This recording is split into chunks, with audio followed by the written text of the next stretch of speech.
Yeah. We always give them the donuts. Yeah, I think I got the thumbs up from the booth, which means somebody needs to go ring that bell. Who's going to go ring that bell for us? We're on YouTube. I think I'm supposed to say you're supposed to smash the bell or whatever, but like, comment, and subscribe. It's good that he's doing that because everybody in the church building's in here already. But look at the big smile on his face. How exciting is that? Well, friends, welcome back to our study of the book of Genesis. How's everybody doing this morning? Good. Y'all, it was a big week here at Mission Liberty Hill. You notice anything different?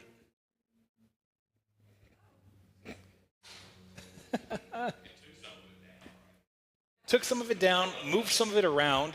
So the big backdrop here was actually in front. The waterfall was covering over sort of the drums and some of the keyboard area. But I know that a lot of people tune in to worship and attend because they want to see Brett the drummer tearing it up. So, with his vans, that's right. So, if they come for Brett the drummer, they're still going to hear the gospel of Jesus. So I think it's okay, for now. They can grow into.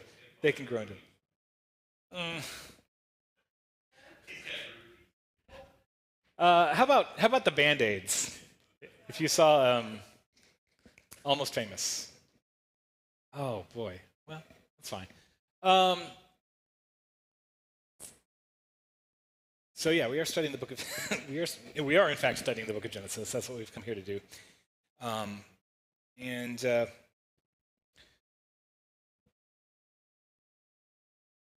It covers a lot of territory, historically speaking.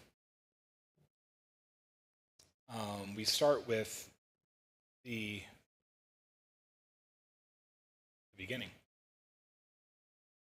Before the universe existed, God already was. And God had thoughts and feelings and community with himself and a desire to express himself in creation, a desire to have a communion with his creation. So he creates light, an astonishing, brilliant, beautiful creation. Fundamentally different from all the rest of creation as far as we can tell, right? Light is the fastest thing there is as far as we know. Has a dual nature itself, right? Of being both a particle and a wave.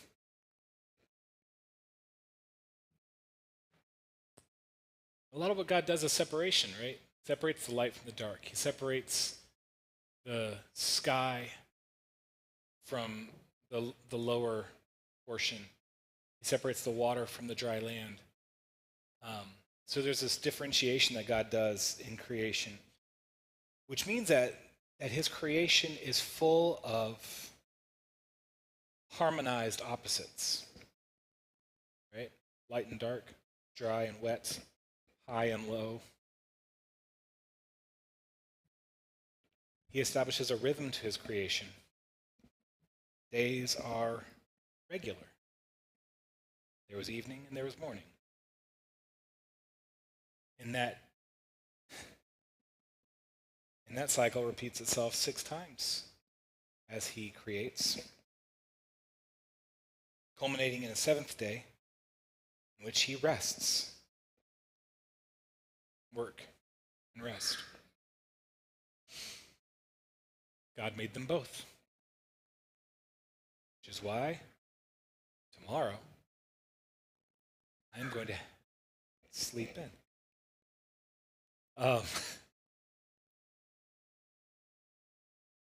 So God creates all things and makes them beautiful, and neither the darkness nor the light is good or bad. Well, no, they are both good. One contrast that exists only in the mind of God, but not in his creation, is the difference between good and evil. That separation he was bearing completely on his own shoulders, where he gave all that is good to creation and withheld evil from them. However, Adam and Eve desired to have even that knowledge, which their loving Father had said was too terrible for them to bear, but they grasped at it anyways. And they got what they were looking for. They got the knowledge of evil. And along with that came mortality and a fracturing of the perfect universe that God had made. Now, while everything was very good when it was made, now it is an amalgam of the echoes of the good creation God has made, tainted with the corruption that sin has brought into the world. Sin, rightly understood, is not merely doing the things forbidden in the law, or to say doing the things that the religion says are bad. Sin, best understood, is God's creation operating outside of the way he designed it. That's the best way to understand sin, I think, in a comprehensive way. And that is not just a human problem. If sin is just whether or not you obey a list of rules, you can make that a human problem, because God didn't give the rules to the raccoons. But as we all know, raccoons are creatures of lawlessness. Right? What's that? That's why they got the mask on, right? So, yeah. So that if you catch him on camera, you can't identify him. I don't know why. When you said that, I had the picture of raccoon carrying the bags with the big dollar sign on them, from the cartoons. So sin is a problem for the whole universe, but it is most acutely felt and understood by humans. Along with sin comes death and all the suffering that exists. Along with sin, death, and suffering comes fear and distrust and blame and guilt and shame. And you see all of those things manifest in the few paragraphs following the initial sin of eating from the tree that God forbade them to eat from. And none of that's coincidental. It doesn't take long before, in our eyes, sin has been elevated to murder. Fratricide, as a matter of fact, as Cain kills his brother Abel because he is jealous of Abel's relationship with God. Think about that for a minute.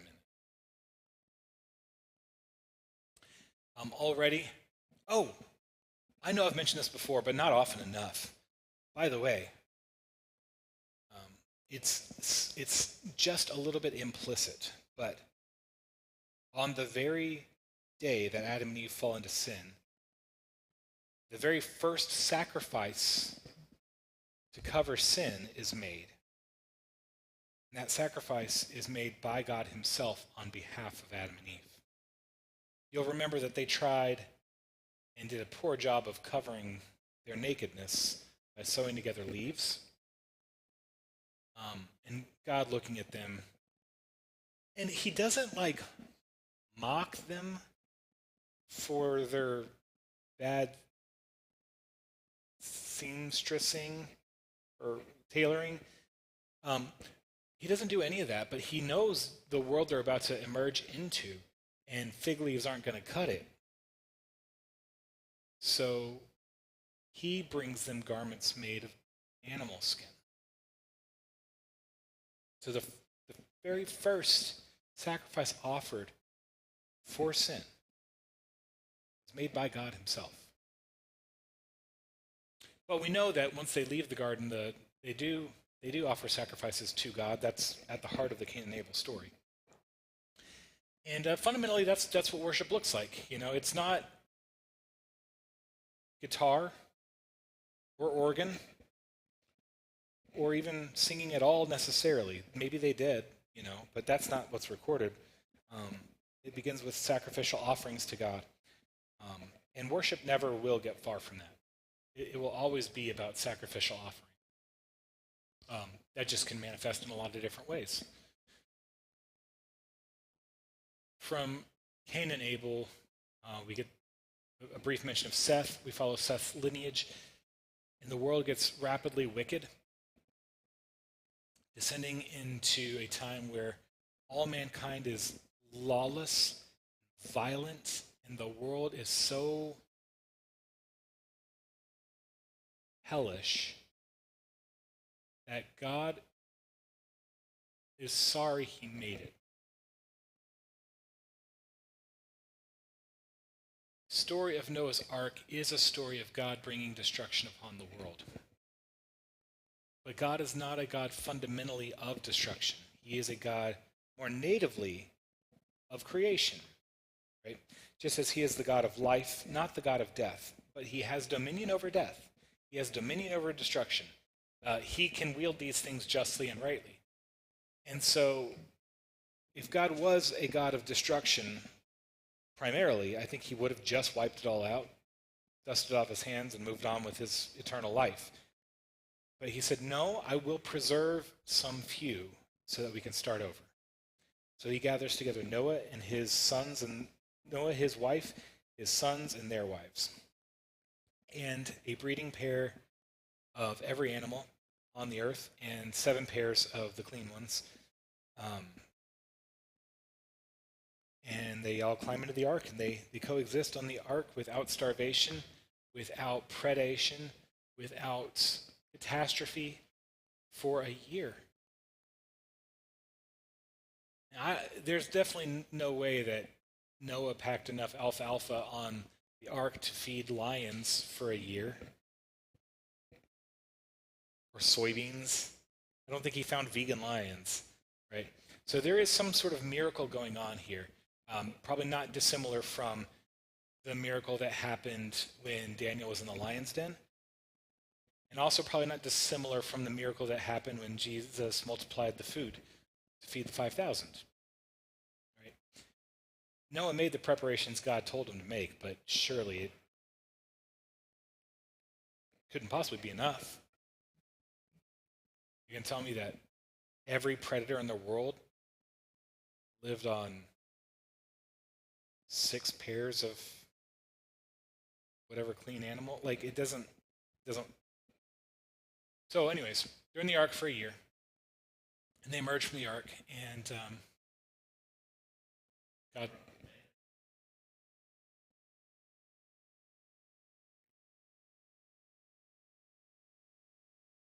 Yeah, right, exactly. I don't know on which end the miracle happened, whether it was a satiation. If they were just satiated, as it seems like maybe they were in the lion's den, or if they were fed providentially, like the man in the desert, or like feeding the 5,000. Hard to say. I can tell you this. I have spent a few days shoulder to shoulder with my in-laws in a car, and I love them very much. But imagining being in that situation for a year, that would have really stretched me. Probably would have stretched them. So there's definitely God keeping peace, right? So they emerge from the ark, and the first thing Noah does when he gets off of the ark is offers a sacrifice of thanksgiving to God. Shortly after the story of Noah, we hear the story of the Tower of Babel, which I think is a very, very important story for our times in particular. The story in which people idolize their own unity and seek to glorify themselves through the craft of their own hands. The Tower of Babel is, in some sense, an idol, but it's an idol you can do stuff with. Right? It's an actual tower that people can find shelter in. But it's still an idol. And that's the day I think we find ourselves in. The idols, the idols that we make for ourselves today are probably more entertaining and more impressive than statues that don't do anything. Oftentimes they're very sophisticated, whether that's the political machines that people entangle themselves in, whether that's the overly complex financial systems where people can make money by other people losing money, or what have you, whether it's the idolatry of techno-utopianism, where we think, well, if we just better living through chemistry, or better living through artificial intelligence, or better living by terraforming Mars, or whatever it might be that we think is going to be the solution to mankind's problems, it's God. God's the solution to mankind's problems, and he's been actively at work on that for the whole duration of human existence. From the Tower of Babel, it's a skip, hop, and a jump to the story of Abraham, and that really brings us into the meat of most of the book of Genesis. And y'all know the story of Abraham. We've talked about it pretty recently. I won't cover it too in depth, but it is a story of a man who, fairly late in life, he was in his midlife, but it didn't seem like it because he was 75. But God called him out of his home and brought him to a land he had never seen before. And through his childless wife, eventually they father a son, Isaac. God promises through Abraham that all nations will be blessed. And he establishes an everlasting covenant with Abraham and his descendants. A quick footnote about what it means to be Abraham's descendants. Many people today will make a one-to-one identification with being children of Abraham and being able to trace your lineage back to the 12 tribes of Israel, one way or another. But Jesus, when he addresses the Pharisee, well, the religious people of his day, says, don't claim to have Abraham as your father, because if he was your father, you would do the work that Abraham did, which is to believe in the Son of Man.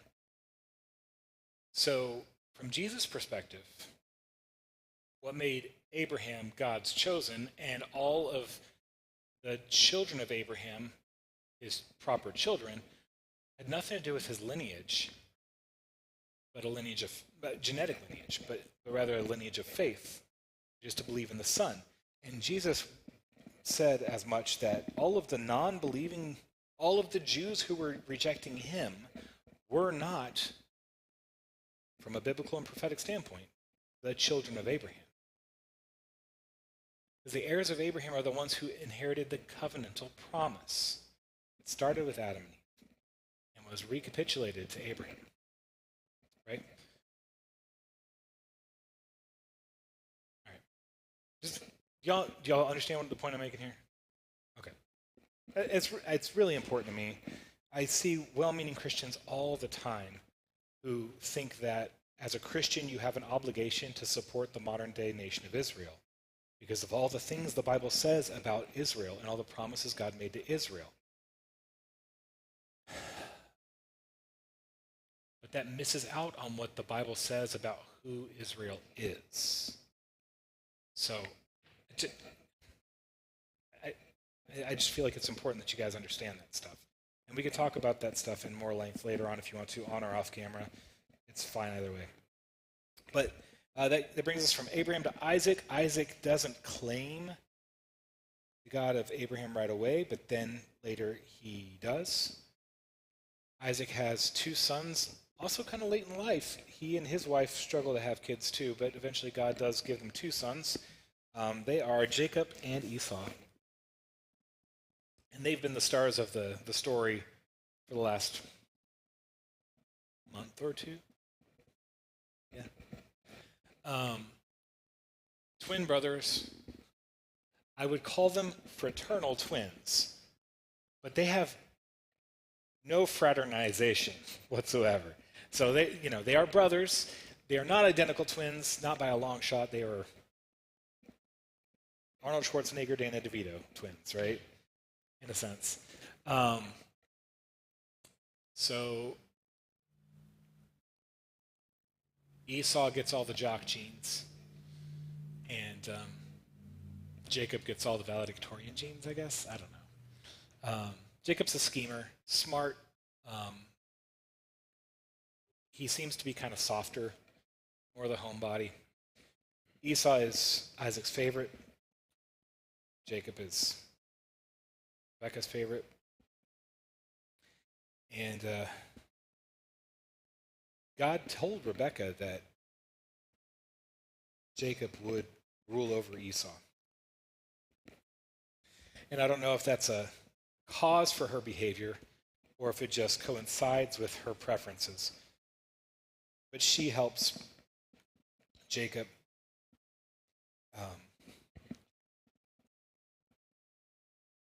defraud Isaac.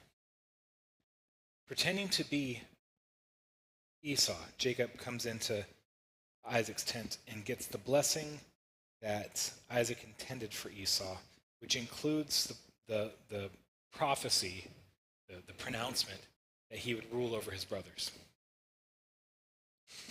This is the second time that Jacob has taken from Esau what was intended to be his.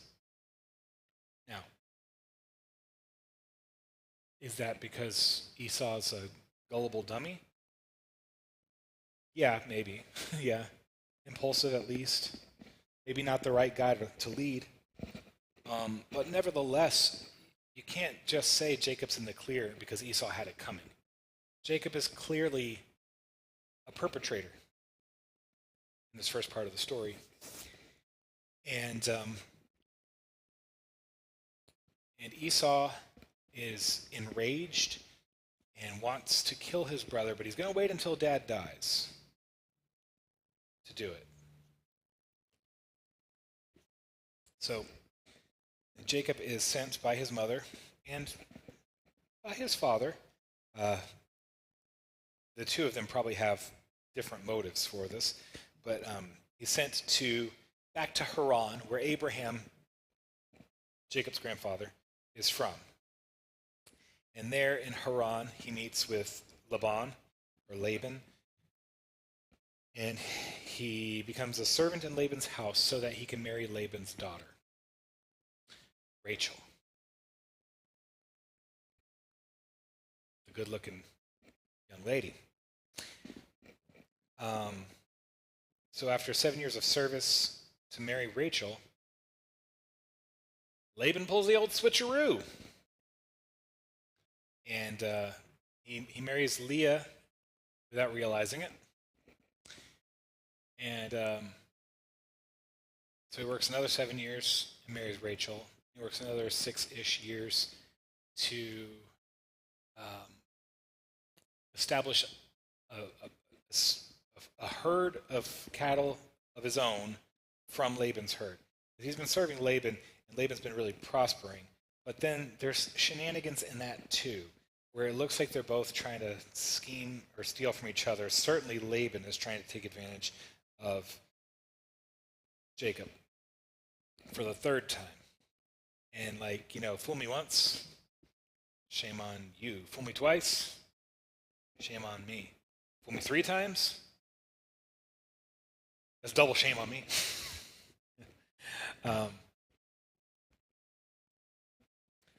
So after years of that, Jacob makes his getaway with the agreed upon section of the herd. So he's not stealing. He's just getting out of there because he's just over this Laban situation. Laban pursues him, but they ultimately have a peaceable farewell. And Jacob and his vast wealth that he's made in Laban's house, and his 2 wives, and his 2 sort of wives, and his bunch of sons and some daughters, are on their way back to Canaan. And he's got to face his brother. And who knows if 20 years has been enough to calm down Esau. Now, if we're being real about this, I don't know if Esau can sustain an idea for 20 years. So that might help. But Esau, if you're in heaven, I'm sorry for bad-mouthing you. And if you're not, then you got other things to worry about. So he's preparing, and he divides up his wealth, and he sends entourages ahead of him, envoys ahead of him, offering like half of all that he's made to his brother. Hey, this is from Jacob, your servant. Look at all these cattle. All those cattle. It's from your brother Jacob. Well, it's from your brother Jacob. He's coming. And so, just before Jacob and his immediate family are going to cross into what he is sure to be Esau territory, he splits everybody up, and he goes and he sends them across, turns around, and there is a man, an angel, God himself incarnate. I don't know. Let's call it an angel because that's the word used elsewhere in Scripture. There's an angel waiting for him. No fanfare, no walk-up music, no pyrotechnics, just, I don't know, bull rushes them, and they are wrestling all night long. And Jacob won't give up. He won't give up. And so the angel touches his hip, pops something in there. So now Jacob has to walk on a cane or with a stick. But still he won't let go until he receives a blessing. Because he knows he's dealing with God. And this is where his name is changed forever. No longer will you be known as Jacob, you will be known as Israel. Because you struggle with God, wrestle with God, and have overcome. God put you through your paces, and you didn't give up, held fast to him.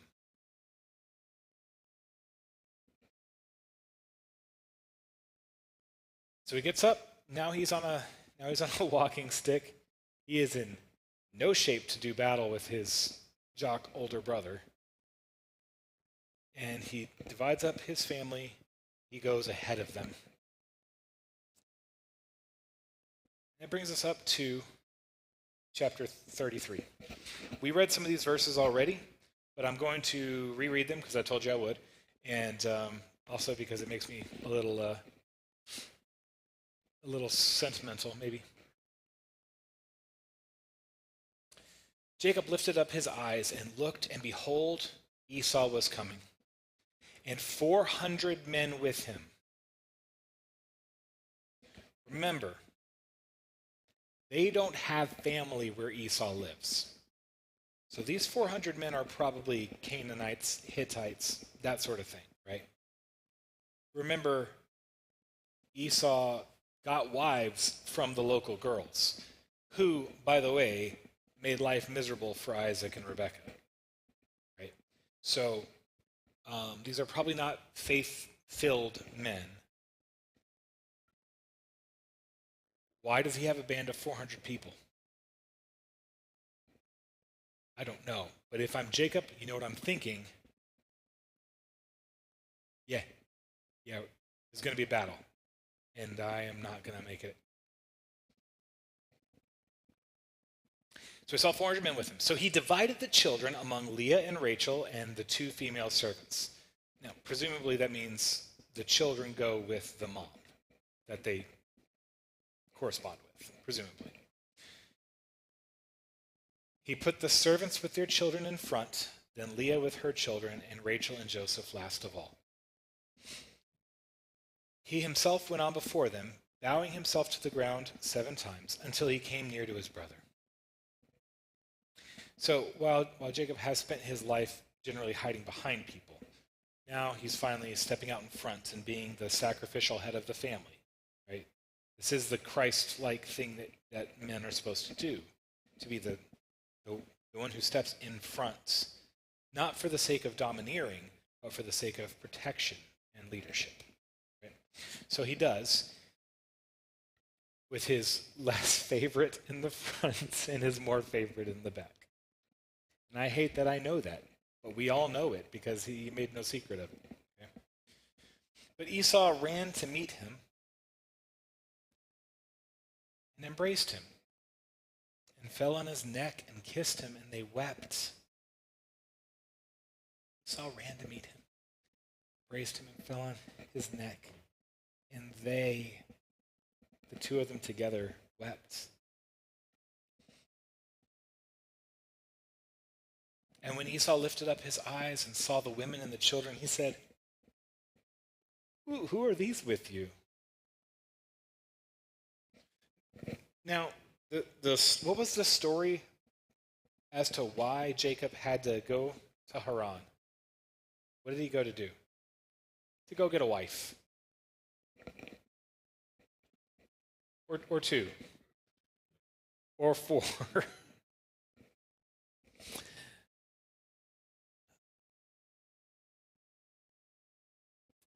I wonder a couple things about Esau.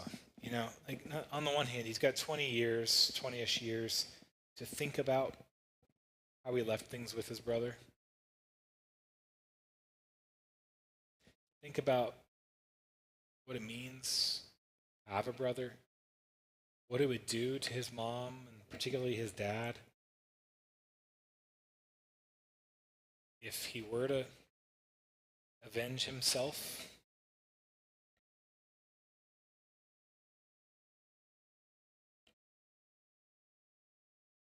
He done grown up, you know? Like, if he was like 18, 19, 20, something like that, 22 maybe, when Jacob left, now he's what? 42? I don't know what it was like for you between 22 and 42. I know a lot of stuff now that I didn't back then. Even if I knew it, you know, I understand it now.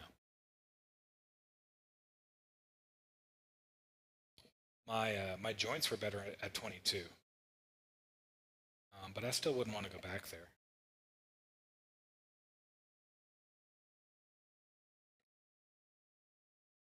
So all the dread and fear that Jacob had about his homecoming proves actually to be unfounded, probably, right? As Esau seems genuinely happy to see him.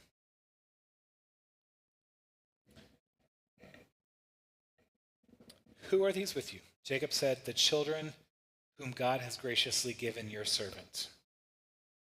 Remember, he left having stolen the birthright as firstborn, having bought off the what did we call that? Sorry, stolen the blessing and bought off the birthright, right? Basically securing his place as the top dog of the family. But as he comes back, he doesn't say, I'm your brother. Certainly doesn't say, I'm the new management. He calls himself repeatedly your servant. The children whom God has graciously given your servant. Then the servants drew near, they and their children, and bowed down. Leah likewise and her children drew near and bowed down. And last Joseph and Rachel drew near, and they bowed down. Clock that for a minute, because there's going to be a lot of talk of bowing down in the story of Joseph that we'll get to a little ways down the road. But the story of Joseph practically begins with him bowing down to Esau. Esau said, what do you mean by all this company that I met? Remember all the servants and so forth he sent ahead? Jacob answered, to find favor in the sight of my Lord. That's lowercase l. He's not talking about God above. He's talking about his brother. But Esau said, I have enough, my brother. Keep what you have for yourself.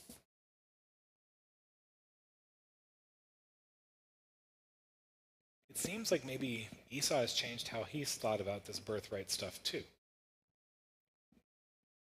It is easy enough for him to say, well, all that stuff you got, that's supposed to be mine. But he says, no, I'm doing fine. I'm well enough. I don't need your stuff.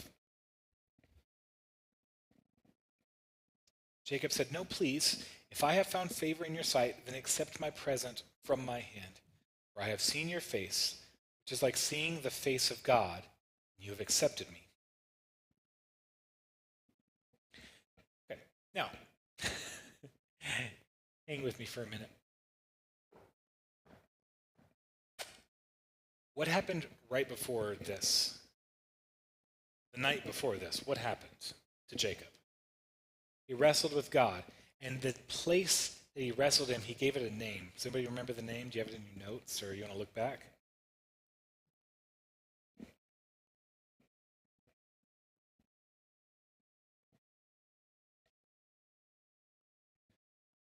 You're really close, yeah. Peniel. Peniel, which literally translates into the face of God.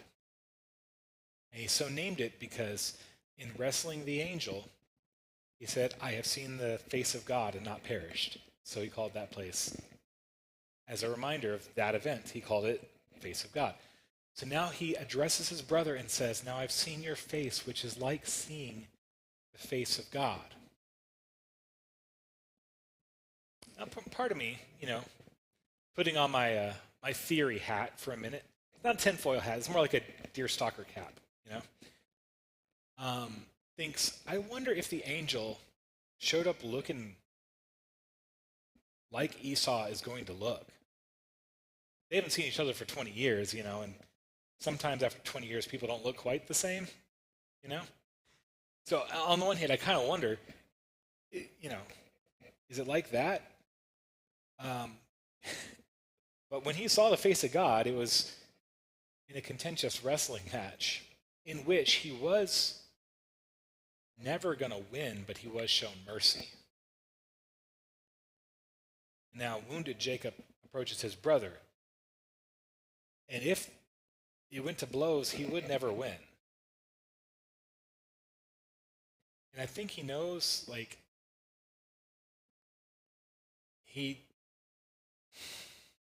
can't say that he deserves what Esau had planned for him, because theft shouldn't be ameliorated with murder. Those aren't equal. But by the same token, he does deserve punishment. He deserves to be ostracized. He deserves to be persona non grata. And Esau has a fighting force there, potentially, a fighting force there to make that a reality. But Esau isn't doing this. So much like wrestling with the angel, he's clearly outmatched and yet shown mercy. Here he is with his brother, physically probably very outmatched, and yet shown mercy. I have seen your face, which is like seeing the face of God, and you have accepted me. This principle, although, I guess there's plenty of room to use it wrongly. But with some care, this principle flows all the way through Scripture, which is the idea that your relationship with God will never really be divorced from your relationship with your fellow man, right?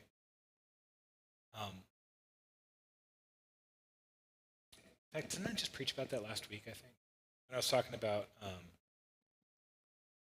the way that we show God our love is in loving our neighbor, because God has no needs.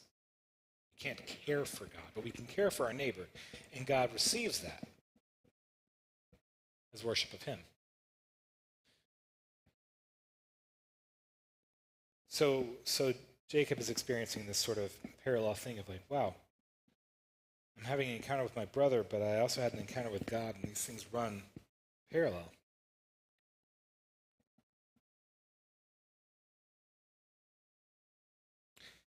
I have seen your face, which is like seeing the face of God, and you have accepted me. Please accept my blessing that is brought to you, because God has dealt graciously with me, because I have enough. Thus he urged him and took it.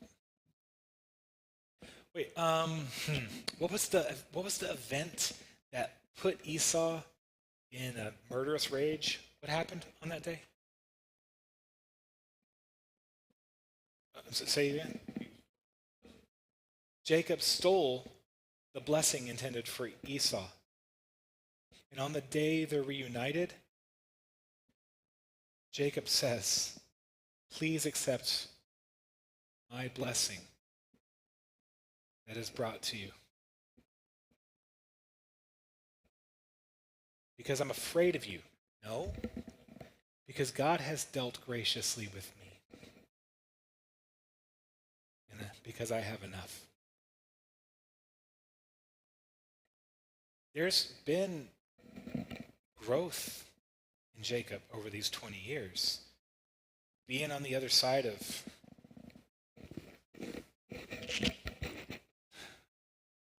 fraud, spending some time. If this was the story of the prodigal son, this is, spending some time feeding the pigs, right? Gave him some reflection to go, I'm not prospering because I'm great at this stuff. I've got some skills. It's fine. But I'm prospering because God blessed me. And that blessing has put me in a position where I can share. And I want to share.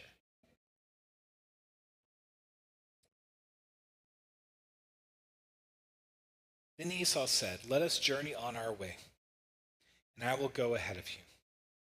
But Jacob said to him, my Lord knows that the children are frail, that the nursing flocks and herds are a care to me. If they are driven hard for one day, all the flocks will die. Let my Lord pass on ahead of his servant, and I will lead on slowly, at the pace of the livestock that are ahead of me, and at the pace of the children, until I come to my Lord in Seir. So Esau said, let me leave with you some of the people who are with me. But he said, well, what need is there? Let me find favor in the sight of my Lord. Okay. This is an interesting little vignette to include. They had a beautiful reunion, but are they just being polite? Or is there still a little bit of distrust in there? Well, I think they're not quite sure of each other.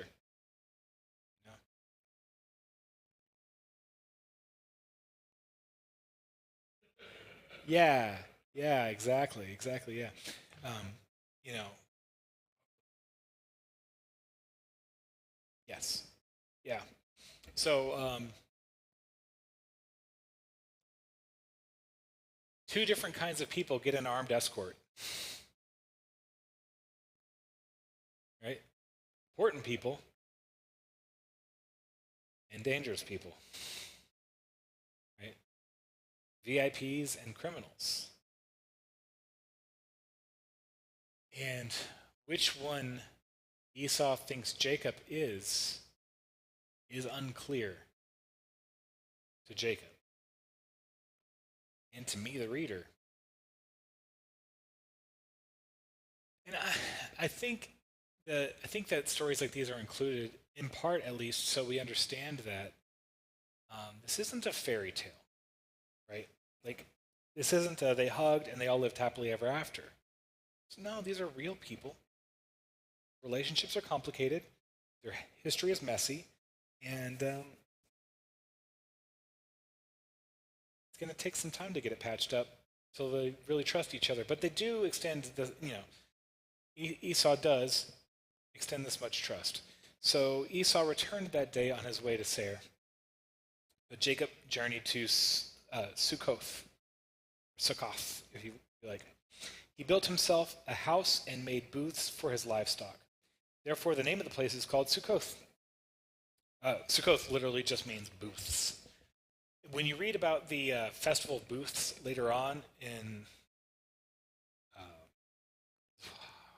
know if it comes up in Exodus or if it's just in Deuteronomy. But anyways, it's one of the festivals that's celebrated in the Hebrew calendar. It really just means the festival of booths. And it's not commemorating this day, but it's the same word. Jacob came safely to the city of Shechem, which is in the land of Canaan, on his way to Padan Aram. He camped before the city. And from the sons of Hamor, Shechem's father, he bought for 100 pieces of money the piece of land on which he had pitched his tent. There he erected an altar and called it El Elohe Israel. El Elohe Israel means God is the God of Israel. God is the God of Israel. It seems kind of redundant, right?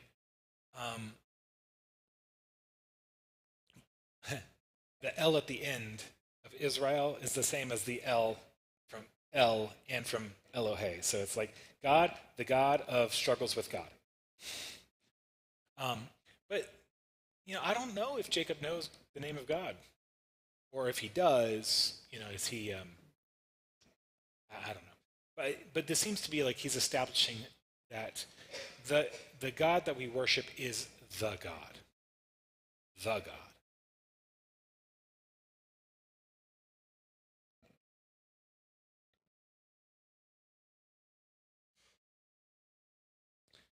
I will also point you back to remember when he wrestled all night long, and he asked for the name of the person he wrestled with, and the person he wrestled with was like, "No, let's change the subject." So he doesn't have that to put down. But you could imagine it would be a problem if it was like Gabriel is the God of Israel or something, So that's another. I'd file that in the category of he probably wrestled an angel, and the angel just wasn't giving his name. But that's not an important to your salvation question. All right, with the 2-ish minutes that we have left, I want to give you a brief overview. We're going to skip 34, 35, 36 so that we can get into the story of Joseph next time. And then we'll probably skip 38 as well, which is a bit of a... These aren't unimportant stories, but we've been in Genesis for a while. I want to hit some highlights and then move on to something else, if that's okay with you guys. So chapter 34 is a very difficult chapter to read. Dinah, one of Jacob's daughters, is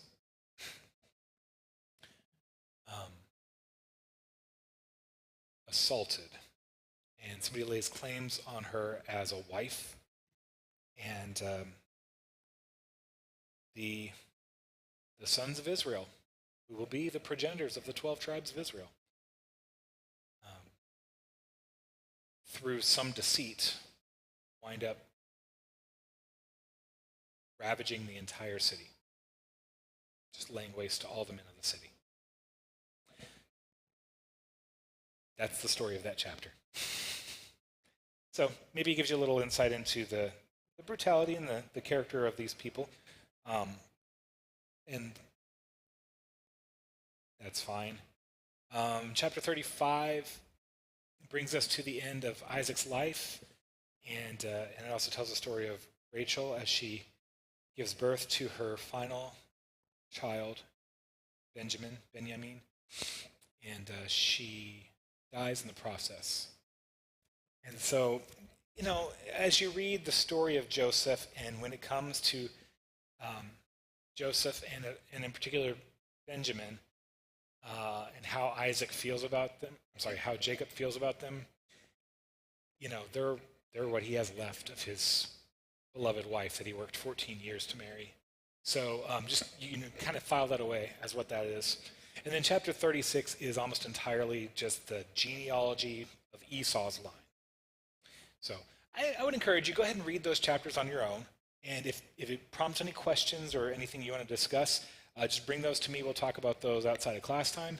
But when we get together next, we're going to start in on chapter 37, which is the story of Joseph and the Technicolor Dreamcoat.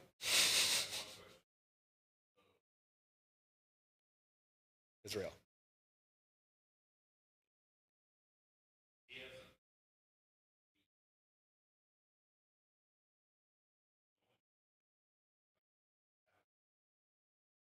Oh, like they're not roommates, but they reconciled. No, no, and they shouldn't. And they shouldn't, right? Because they've both established they need the room to spread out. You'll remember one of the big drivers of people moving is your people and my people are bickering because we're all on top of each other. We just need some space. It's basically the story of settling Texas. Like, it's like I can see my neighbor. It's time to move. Yeah. When you're dealing, especially with livestock, herds, and all that sort of stuff, you need space. So yeah, I don't think they were ever going to be like roommates. No. But Esau didn't kill him, so that's good. Right. All right, so we'll pick up. I think next week we're on still. So otherwise, go freshen up your coffee and get ready. We got church starting in about 8 minutes.